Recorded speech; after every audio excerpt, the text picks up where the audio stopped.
जय माता की मित्रों। हम लोग गोचर में नक्षत्रों की बातें कर रहे थे और उसी के हिसाब से गोचर का फल हम लोग सीख रहे थे।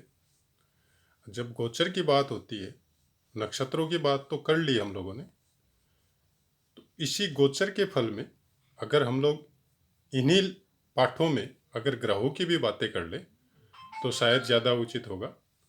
हम लोग गोचर में नक्षत्र लगा के ग्रहों के साथ या गोचर में चंद्र कुंडली पे नक्षत्र लगा के उसका वेद कैसे होता है, कहाँ फल होता है, कौन से नक्षत्र पे कैसे फल होता है, वो सब बातें हम लोग कर चुके हैं। आज हम लोग गोचर में जो नक्षत्र परिवर्तन होता है, जिसका बहुत ज़्यादा योगदान हम लोगों के गोचर में रहता है, उसके बारे में बातें करेंगे। आप सुनते ही होंगे, यूट्यूब में है चाहे चैनल्स जो भी कुंडली के विषय में बताते हैं, राशि फल वगैरह बताते हैं, तो उनका क्या मतलब होता है और गोचर में राशि फल का और गोचर में ग्रहों के हिसाब से फल देखने का क्या नियम होता है, कौन सही है कौन गलत है, मैं उसमें नहीं जाता। लेकिन जो फैक्ट है, जो सब किताबों में या बुकों में जो व्याख्या की गई है, जो श्लोकों के द्वारा हम लोगों को बताया गया है, पाराशर जी का फल दीपिका ले लीजिए या बृहत होरा शास्त्र में भी आप पढ़ सकते हैं, उसमें भी मिलेगा। गोचर देखने का नियम हम लोगों का साइड में या हम लोग जिस साइड में रहते हैं उत्तर भारत में, वहाँ पे चंद्र कुंडली को ही बताया गया है। मैं हमेशा बोलता हूँ आप चंद्र कुंडली, लगन कुंडली और सूर्य कुंडली भी देखिए, क्योंकि बहुत कुछ हम लोगों को यह सब चीज से भी पता चलता है। चंद्र कुंडली देखने का नियम बहुत सही है, क्योंकि सब चीज गोचर गोचर का जितना भी चीज है वो चंद्रमा के हिसाब से ही चलता है। और दशा हो, महादशा हो, नक्षत्र परिवर्तन हो, उसमें भी चंद्रमा का ही योगदान रहता है। तो चंद्र कुंडली के हिसाब से हम लोग गोचर का आज निर्णय करेंगे। जातिका का जो मेन बर्थ डेट है उसके हिसाब से मैंने कुंडली बनाया हुआ है। इनका कुंभ लगन का चंद्रमा बैठा हुआ है कुंभ पे, कुंभ राशि पे, तो मैंने कुंभ लगन का एक कुंडली यहाँ पे बना दिया है। और 1/2/2021 को जो गोचर जो चलेंगे उसके हिसाब से मैंने ग्रह भी यहाँ पे बैठा दिए हैं, जो शायद आप लोगों को दिख रहे होंगे। जैसे 12वें घर में है, 10वें घर में है और 8वें घर में है, तीसरे घर में भी है, चौथे घर में जो ग्रह जैसे लगन में है, वो सब मैंने यहाँ पे इस दिन जो गोचर होगा वो ये होगा। अब इसके बारे में हम लोगों को पता करना है कि ये जितने भी ग्रह बैठे हुए हैं कौन से शुभ है और कौन से अशुभ है। तो चलिए पहले बात करते हैं हम लोग सूर्य की। सूर्य सूर्य गोचर में कहाँ कहाँ से कौन कौन सा राशि से गोचर करेगा तब शुभ होगा, तो सूर्य के बारे में बताया गया है 3, 6, 10 और 11। मतलब चंद्रमा से, चंद्र कुंडली में। अभी लगन कुंडली का कोई मैटर नहीं है यहाँ पे, खाली चंद्र कुंडली में ही गोचर बैठाना है हम लोगों को। तो सूर्य 3 पे, यहाँ पे ये कुंभ राशि है, तो 1 2 3 सूर्य यहाँ होना चाहिए। उसके बाद में 6 यहाँ होना चाहिए। उसके बाद में 10 यहाँ होना चाहिए और उसके बाद में 11 यहाँ होना चाहिए। आपका राशि दूसरा होगा, आपका चंद्र कुंडली अलग राशि का हो सकता है, ऐसे आपका कर्क भी हो सकता है, सिंह भी हो सकता है, वृश्चिक भी हो सकता है। लेकिन खाली ध्यान यह रखना है कि आपका चंद्र लगन से 3, 6, 10, 11 में जब सूर्य चलेगा तब वो आपको शुभ फल देगा। इनका 12वें घर में है, मतलब इनका सूर्य जो है इस समय का जो गोचर 1/2/2021 का जो चल रहा है वो शुभ फल इनको नहीं दे रहा है। हो सकता है आपका यहाँ पे वृश्चिक लगन हो या आपका सिंह लगन हो या आपका वृष लगन हो। आपके लगन के हिसाब से 3, 6, 10, 11 में अगर सूर्य चलेगा तो आपको शुभ फल देगा। अब इसमें भी एक बात है कि जैसे गोचर में हम लोगों ने नक्षत्रों का देखा, वेद कहाँ होता है, शुभ नक्षत्र जा रहा है लेकिन उसका वेद भी होता है, वैसे ग्रहों का भी वेद साथ साथ में ही हम लोग अध्ययन करेंगे। तो 3, 6, 10, 11 में सूर्य गोचर करेगा आपका चंद्र कुंडली के हिसाब से, तो आपका शुभ गोचर होगा। अब यहां पे देखिए वेद कहां होगा, 9, 12, 4 और 5। अब अगर 3 यहां पे अगर सूर्य आपका गोचर करता है तो इसका वेद होगा। यहां पे अगर कोई दूसरा ग्रह बैठा होगा सूर्य के सामने, जैसे ही कोई दूसरा ग्रह गोचर में आके बैठेगा 9 नंबर पे, मतलब 3 का भेद 9 नंबर से होगा, सबका अलग अलग होगा, ये ध्यान रखिएगा आप।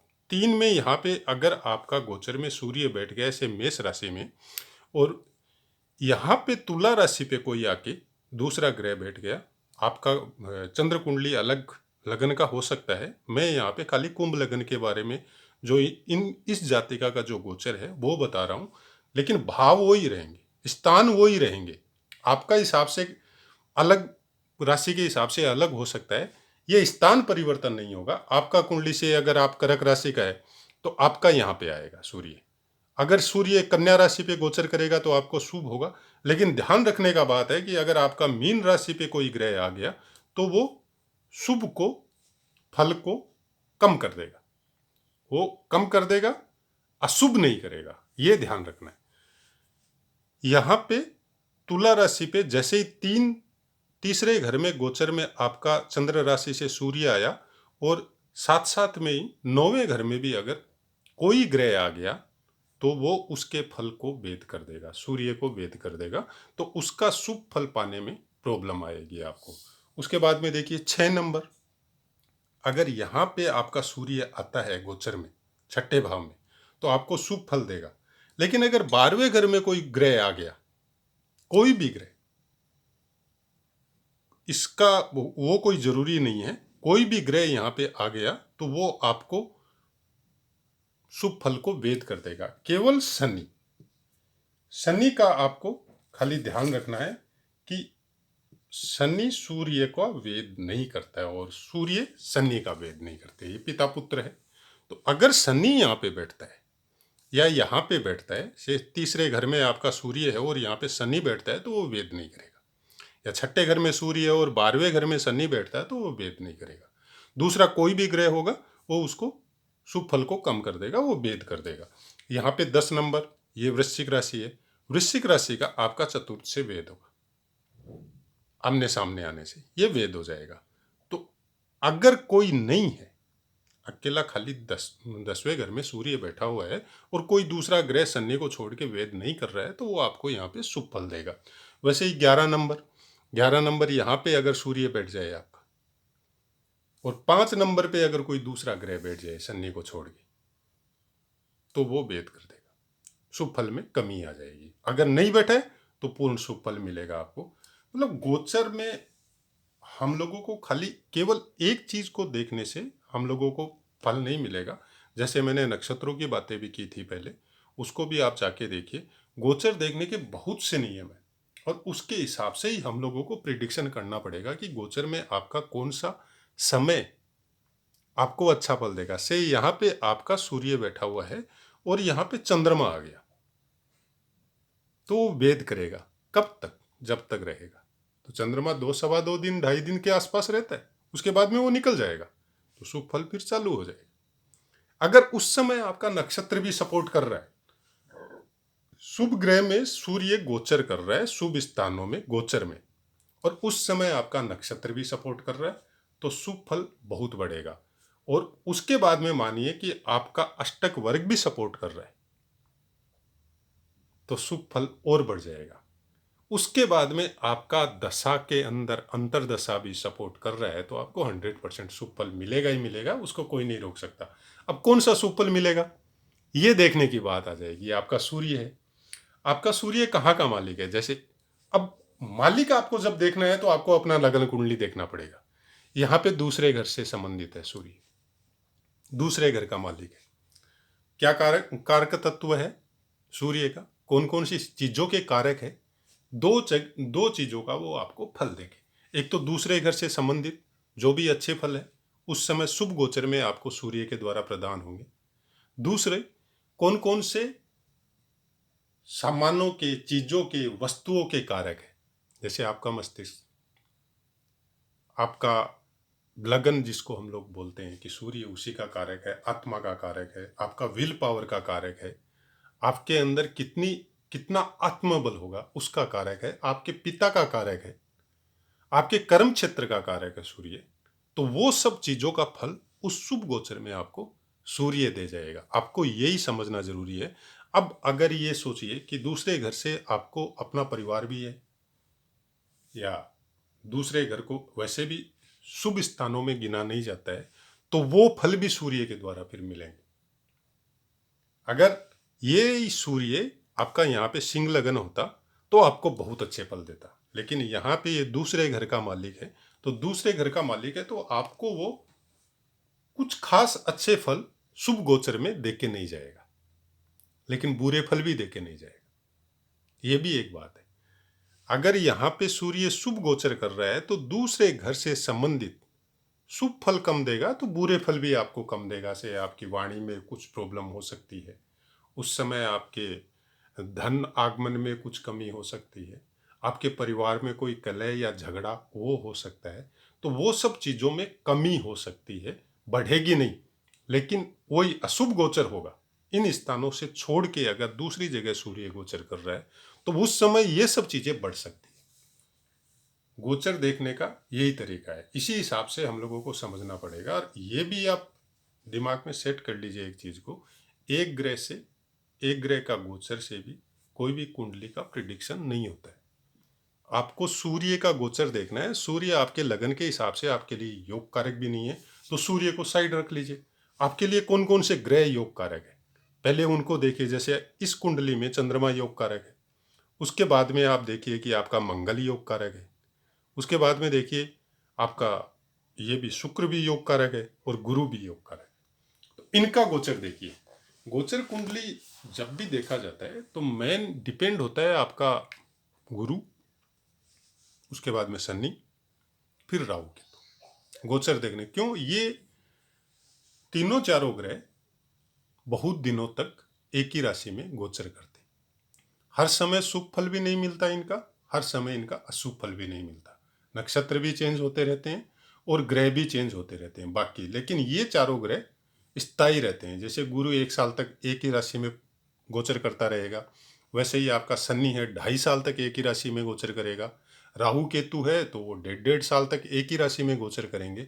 तो उस समय वेद देखना आपको, तो उनकी बातें हम लोग बाद में करेंगे।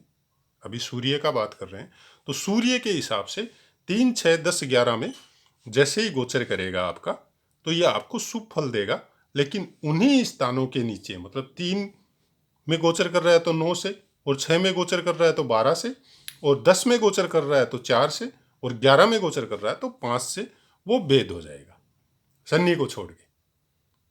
इसी तरह से हम लोगों को गोचर के विषय में जानकारी प्राप्त करनी है, और उसका शुभ और अशुभ जो भी फल है उस चीज के विषय में हम लोगों को प्राप्त करना है। सूर्य 2 महीने, 1 महीने के आसपास एक ही राशि पे रहता है, उसके बाद में उसका चेंज हो जाता है। तो आपको उस समय कौन सा अच्छा रहेगा, कौन से महीने में आपको अच्छा फल सूर्य का मिलेगा, आपका कौन सा जगह का मालिक है, क्या क्या कारक है, क्या क्या चीज़ों के कारक है सूर्य, काल पुरुष की कुंडली के हिसाब से कहाँ का मालिक होता है, कौन कौन से चीज़ों के कारक होता है, वो फल भी आपको शुभ गोचर में प्राप्त होंगे और वो फल आपको अशुभ गोचर में भी प्राप्त होंगे। दोनों चीज़ होगी। तो आपको शुभ और अशुभ दोनों चीज़ों का ध्यान रखना है। वेद स्थानों का भी ध्यान रखना है। सपोज अशुभ गोचर हो रहा है आपका और उस समय अगर वेद हो रहा है, उसका नियम अलग है, उसके बारे में आगे बात करेंगे। पहले खाली शुभ गोचर और उसका वेद, खाली उसी के बारे में 9 ग्रह की हम लोग बातें करेंगे। नक्षत्रों के विषय में बातें कर चुके हैं। आशा है आप लोगों को समझ में आया होगा, क्योंकि मेरा तरीका कुछ ऐसा ही है। नॉर्मल शब्दों में, साधारण शब्दों में, हम लोग जो घर परिवार में, समाज में, गांव में यूज करते हैं, वैसी भाषा में जितना अच्छा से मैं समझा सकूं वो मैं कोशिश कर रहा हूं। कारण कि सब आदमी न तो संस्कृत जानते हैं और न उसकी पूरी व्याख्या जानते हैं। तो वो सब चीज़ें बता के कुछ गुड, जो समझ में नहीं आने वाले शब्द आपको बोल के, न मैं आपके दिमाग को परेशान करना चाहता और न मैं ये दिखाना चाहता कि मैं बहुत बड़ा विद्वान हूँ। मैं एक साधारण आदमी हूँ, आपकी तरह आदमी हूँ।